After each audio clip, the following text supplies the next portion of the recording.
All right, what's up, guys? Coach Morris, Coach Wade. Today we're going to talk a little bit about speed training and the truth about speed training. There's a lot of misconceptions about how your athlete actually gets faster, and probably the most common thing, I think I've seen it, I know Josh has seen it, is ladder drills and cone drills and footwork and speed camps in the corner in tall grass with some guy who said he played pro ball or something. And let's just get a few things straight.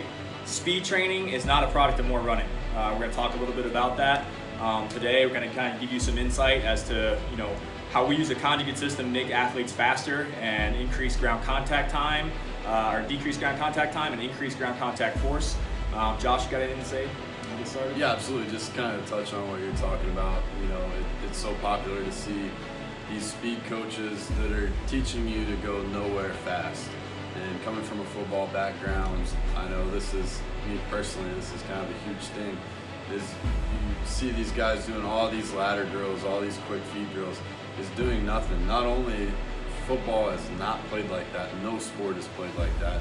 Okay, it might make you a good dancer, but it's not going to make you fast. I've seen it slow so many guys down, and that's why we kind of want to go into this stride distance, stride frequency to really educate you guys on what actually makes you fast. Absolutely. So yeah, like Josh said, he had a perfect view of it, coaching at the Division I level and playing at Division I level himself, and then even going on to NFL combines and pro days. So here's the deal. The reality is you have to look at the force velocity curve. As with just about everything in strength conditioning, there's two things in physics, and when you're dealing with weights and you're dealing with the human body moving through space, you're talking about physics. We're going to do another video later on about the force velocity curve and getting into the specifics of that. But essentially, as Josh notated, you got two things that really make an athlete faster. Stride distance, how far I cover or how large my step is every time I take a stride, and stride frequency, and that's how many strides I'm taking per second, right? And those really boil down to ground contact force and ground contact time. And I want to do two things. I want to increase how far I can cover every time I take a step, or basically increase my stride distance, and decrease my ground contact time, the amount of time that I'm actually stuck to the ground and accelerating my body up and forward.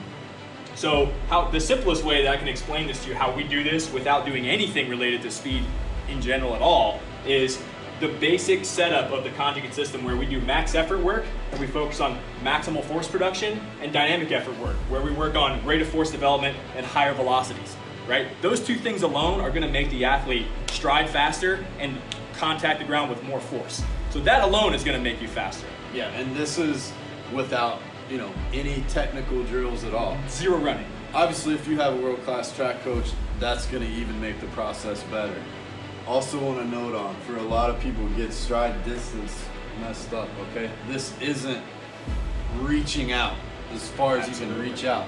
The stronger you get, the more force you can put into the ground, the more each step propels you forward. That's what stride distance is. Absolutely. And to build off of that, to go one step further, we use sled work almost exclusively to develop our forward acceleration and our propulsion, right? And as Josh was saying, it's not about this giant step where you're trying to leap yourself forward, because that comes almost more of a bound. It's about developing the muscles that propel my body forward. And in reality, Josh, you get in like a hinged position. When he's taking a stride, right, and this knee is forward, when this knee's bent right here, I don't know if you guys can see this, but essentially that hamstring is shortening and is shooting his hips up and forward, right? Then the thigh flexors pull the other knee forward and he takes that next cycle. Now, as Josh was saying, we're not track coaches, we're strength coaches. We understand the physics behind what's happening when you sprint. And we're gonna give you the power and the strength to be able to strike the ground with more force and make sure that it's coming from the muscles that actually propel your body forward, and make sure that you can actually you have a good turnover rate or decrease your ground contact time.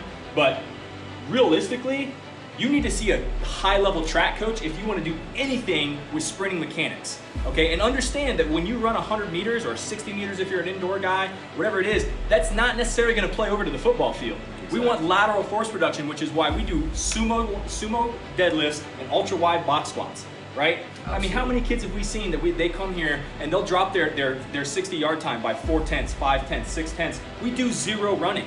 You know why? Zero. Because we focus on the hips and the hamstrings, the muscles that run.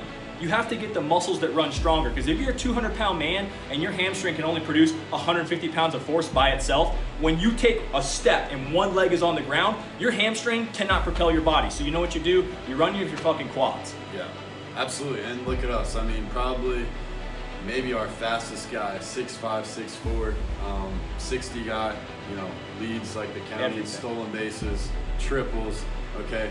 A couple things, all right? We did no, you know, sprint work with him all season. None. Guess what? He has super strong hamstrings, all right? Absolutely. He has phenomenal absolute strength. Absolutely. One of the highest, he's got one of the highest body weight to, if not the highest body weight to strength ratio in our gym, even including our coaches. And his his box squat is huge. He's got the biggest box squat of any kid in our population that's not a professional athlete. Yeah, literally. Absolutely. And he's super explosive, super fast off the ground. Absolutely. So he's covering turnover rate's incredible. So, you know, let's talk about a little bit. We're going to talk about some jumps, and then ultimately why running doesn't make you faster. Our jumping, we call this the bridge between our max effort and our dynamic effort days, right? And what those do is it basically is the truest display of explosive power. Josh does all of our jumps, programs our jumps, and comes up with sick variations for all of our kids. They can be very sport specific, but they can also be running specific. So Josh, why don't you talk about how jumps affect your sprinting better, but they must also be managed. You know, they Absolutely. must also be managed. So we stick to, again, 80 to 120 jumps, 120 for, you know, more of our elite athletes. Okay, now, and we'll also do more jumps and explosive strength waves. All right, now, how we manage the jumps, okay, like he was saying, sport specific.